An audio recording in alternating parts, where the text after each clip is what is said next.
Hello, I am Ann Gamble, Director of Transfer and Degree Acceleration, and I will be going over the three-step transfer process and will review what students should be doing as they explore, prepare, and apply for transfer. Once a student decides on a career and major, they can really begin to explore their transfer options.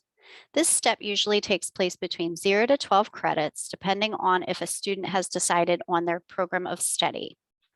This really requires the students to think about what is most important to them, including their program of study and knowing where it is offered, location, do they prefer urban, suburban, rural, or an online setting?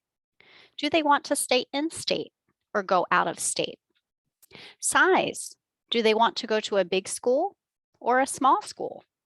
Size plays a huge role on the academic and social experience. Additionally, students will want to think about cost in terms of what is reasonable for them, financial aid and scholarship opportunities, what might they qualify for, and does the school give specific transfer scholarships, or are they mostly merit or need-based? Many private schools offer a lot of financial aid and scholarships to transfer students who complete their degree, oftentimes making them less expensive than most state schools. Housing. Does the student want or need to live on campus?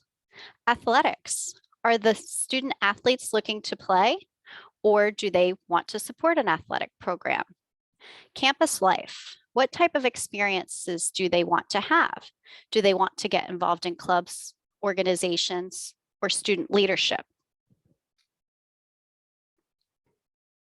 As transfer ambassadors, we look to you to encourage students to get more involved in the process early and often by recommending that they attend transfer events, such as the transfer fairs that are held every semester, recruiter visits, and encouraging participation in transfer workshops that break down each step of the process in much more detail. We also encourage you to get them to explore the different transfer partnerships available at prospective transfer institutions of interest, as well as articulation agreements for their programs of study. If they plan on staying in state, you'll want to refer them to ARTSIS for recommended transfer programs. And if they are considering going out of state, recommend that they do a web search to determine which schools have their major and encourage them to do some outreach in advance. In step 2, students prepare by narrowing down their options and doing their research. This usually takes place between 13 to 45 credits. To do this, they really need to get out there. They need to meet people, get off campus, and they can do so by meeting with recruiters, either on campus, virtually, or at their prospective transfer institution, by attending transfer open houses, going on tours, and checking in and learning more about the various processes and deadlines when it comes to admissions, financial aid, scholarships, and housing. They should also determine if there are application fee waivers available to help cut costs. In terms of the support you can provide during this phase, while they are doing all of the prep work, you can remind students to keep up their grades, keep track of their academic progress using DegreeWorks, and staying in touch with their prospective transfer schools to make sure none of the transfer requirements for their programs have changed. Once a student has narrowed down their options, it is time for step 3, to apply. This usually takes place when they have reached about 45 credits. We recommend that students apply to 3 to 5 colleges. This ensures that they have many transfer options. In terms of the application process, there are some common requirements and things to know.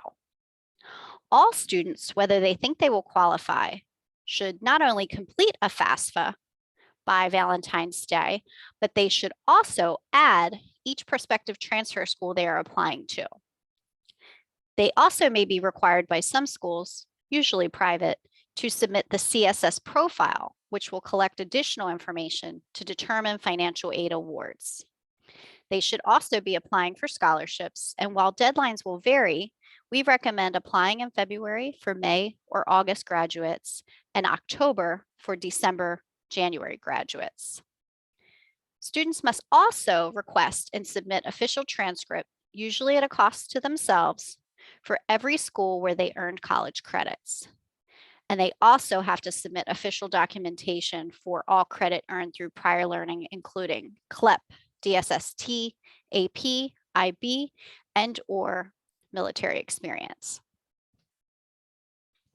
With so much going on during their final semester, you can help them by reminding them to see an advisor for a pre-graduation audit because they don't want to be caught off guard if something is missing.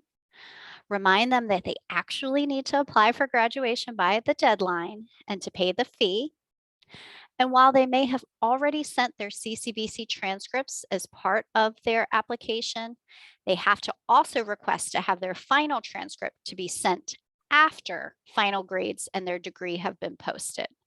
They will also need to be sure that they are aware of upcoming orientation, advising, and registration at their transfer institution to ensure a smooth start. We have distilled the transfer process down into 3 steps to help a student stay on track without feeling so overwhelmed. As transfer ambassadors, we look to you to help them keep on the road to their transfer goals.